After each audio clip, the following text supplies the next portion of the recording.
The difference between being broke and building wealth was never just about money.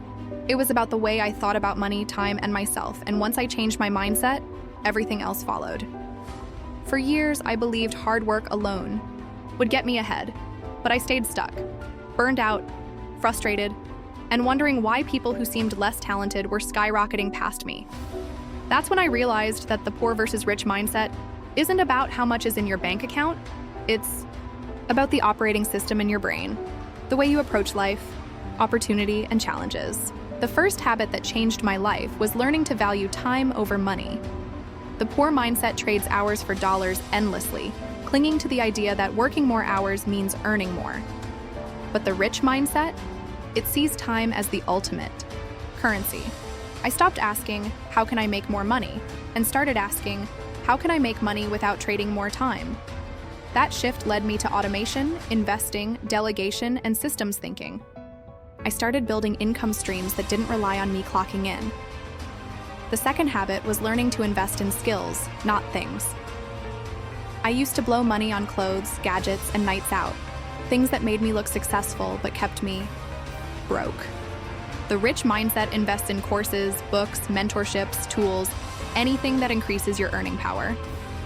The ROI on a skill is infinite. Learning copywriting made me money. Learning how to sell gave me power.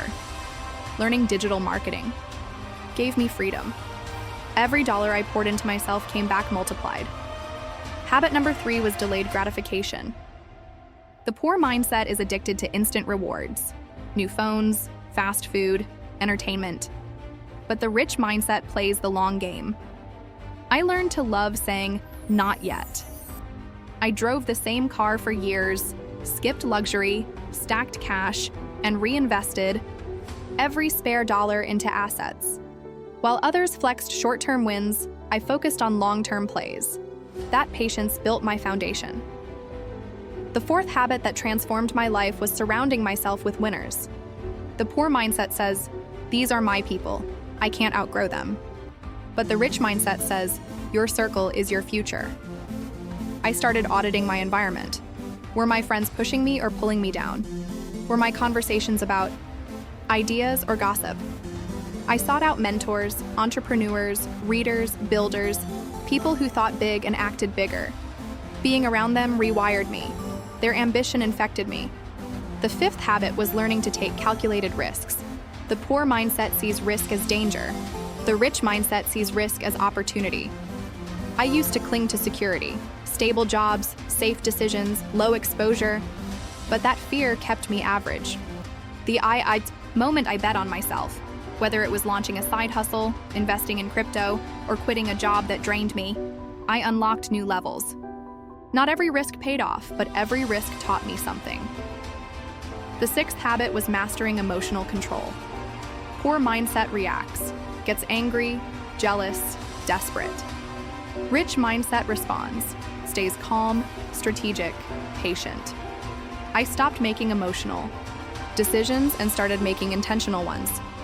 I stopped blaming the economy, my past, my boss, and took ownership. Once I took full responsibility for my outcomes, I became unstoppable.